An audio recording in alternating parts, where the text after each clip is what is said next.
High in the Andes Mountains of South America, a civilization once thrived that built an empire as vast and as complex as any in the world. They were masters of stone, engineers of the impossible, and rulers of a domain stretching for thousands of miles. This is the story of the Inca Empire, a testament to human ingenuity in one of the planet's most challenging landscapes. How did they achieve so much without wheeled vehicles, written language, or even iron tools? Join me as we journey back in time to uncover the secrets of the Inca, a civilization born from the mountains themselves. The story of the Inca begins not with a grand empire, but with a small, ambitious tribe in the Cusco Valley around the 12th century. According to their own legends, the sun god Inti sent his children, Manco Qhapaq and Mamaclo, to bring order to the world. They emerged from Lake Titicaca and founded the city of Cusco, the future navel of their universe. For centuries, the Inca were just one of many competing groups in the highlands, but that all changed in the early 15th century under the leadership of a visionary ruler named Qhapaq.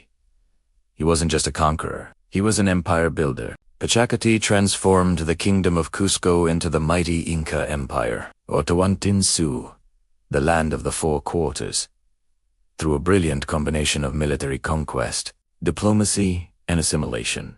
He and his successors forged the largest empire in the Pre-Columbian Americas. It's an incredible story of rapid expansion, going from a regional power to a continental superpower in less than 100 years. Now, let's talk about what truly sets the Inca apart.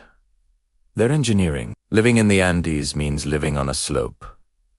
To farm, you need flat land. The Inca solution. They sculpted the mountains themselves. They built vast systems of agricultural terraces, called Andeans, that look like giant green staircases climbing to the sky. These weren't just simple retaining walls. They were sophisticated structures with layers of gravel and rich topsoil, creating a microclimate that prevented erosion and maximized sun exposure. They also mastered water management. The Inca built canals and aqueducts, some stretching for miles, to carry water from mountain springs to their cities and farms. It's a level of hydraulic engineering that rivals that of the Romans.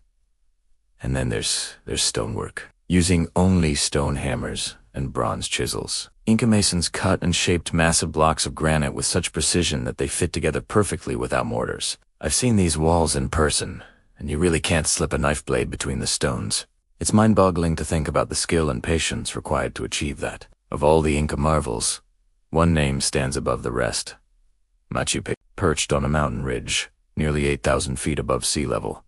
It's a city that seems to hang in the clouds. It was so remote that the Spanish conquistadors never found it. For centuries, it lay hidden, known only to a few local farmers, until its rediscovery in 1911. What was this breathtaking place? Most archaeologists believe it was a royal estate, a sacred retreat built for the Emperor Qhapaq. It's a masterpiece of landscape engineering. The buildings, plazas, and temples are perfectly integrated into the natural terrain. The city is divided into an urban sector, with its finely crafted royal residences and temples like the Temple of the Sun, and an agricultural sector, with its extensive terraces. Standing there, watching the mist swirl around the peaks, you feel an incredible sense of peace and power. It's easy to see why the Inca chose this spot.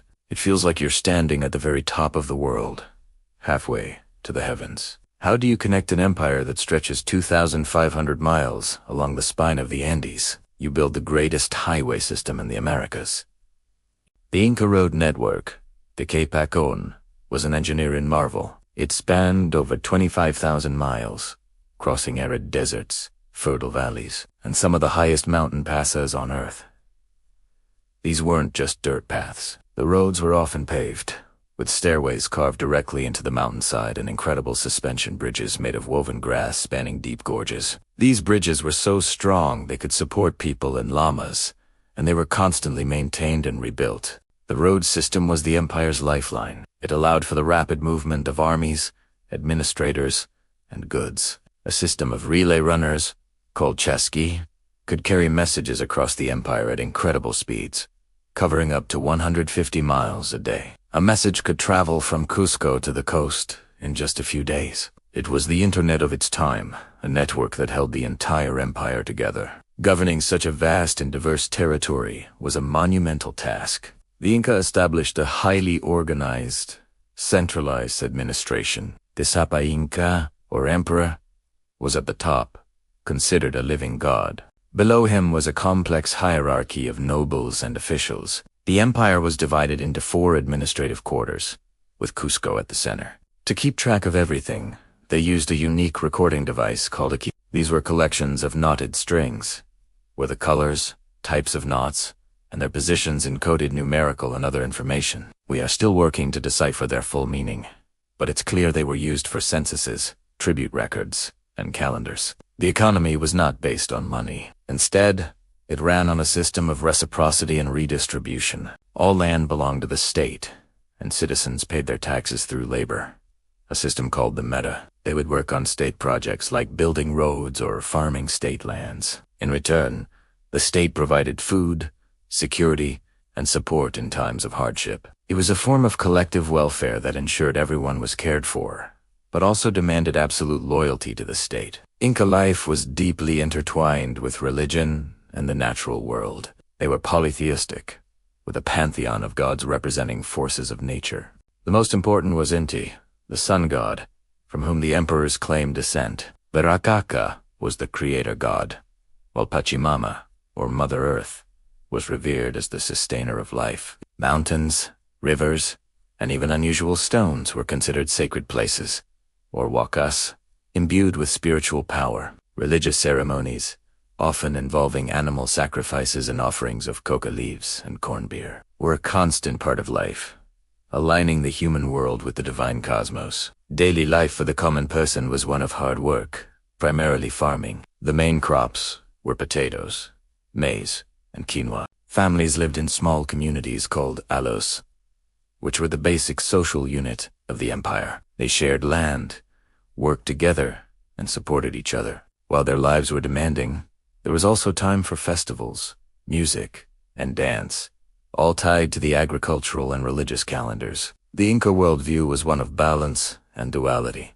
a harmony between humanity, nature, and the gods that they sought to maintain in every aspect of their lives. For all its power and organization, the Inca Empire's downfall was swift and catastrophic. In the late 1520s, a brutal civil war broke out between 2 half-brothers, Huasca and Atahualpa, fighting for the throne after their father's death. The war ravaged the empire, killing tens of thousands and leaving it deeply divided. It was at this exact moment of weakness, in 1532, that a small band of Spanish conquistadors, led by Francisco Pizarro, arrived on the coast. With just 168 men, Pizarro marched inland. He took advantage of the political chaos and, in a shocking act of treachery, captured Emperor Atahualpa at the city of Qhapaq. The Spanish had superior military technoarma, swords, guns, and horses, which were completely unknown in the Americas. They also unknowingly brought devastating diseases like smallpox, which had already swept ahead of them, decimating the native population who had no immunity. Despite a massive ransom of gold and silver paid for Atahualpa's release, the Spanish executed him. The death of the emperor, the divine head of the state, shattered the Inca world. Although Inca resistance continued for decades from the jungle stronghold of Vilcabamba, the heart of the empire was broken. By 1572, the last Inca ruler was captured and executed, and the great Inca Empire was no more. Even though the empire itself is gone, the legacy of the Inca is alive and well in the Andes today. Millions of people in Peru, Bolivia, and Ecuador are descendants of the Inca and still speak Quechua, the language of the empire. Many of the ancient traditions, farming techniques, and weaving styles are still practiced. The incredible stone cities and fortresses, like Sacsayhuaman and Ollantaytambo, still stand as silent witnesses to their power. And of course, Machu Picchu continues to capture the imagination of the world, a symbol of a lost civilization that reached incredible heights. The Inca remind us that there are many different ways to build a great civilization. They show us what can be achieved through collective effort, ingenious engineering, and a deep respect for the natural world. Their story is a powerful chapter in the grand narrative of human history, a golden empire built among the clouds. Thank you so much for joining me on this journey through the Inca Empire. If you found this as fascinating as I do, please hit that like button and subscribe to the channel for more adventures into the past. Let me know in the comments which Inca achievement impresses you the most. See you next time.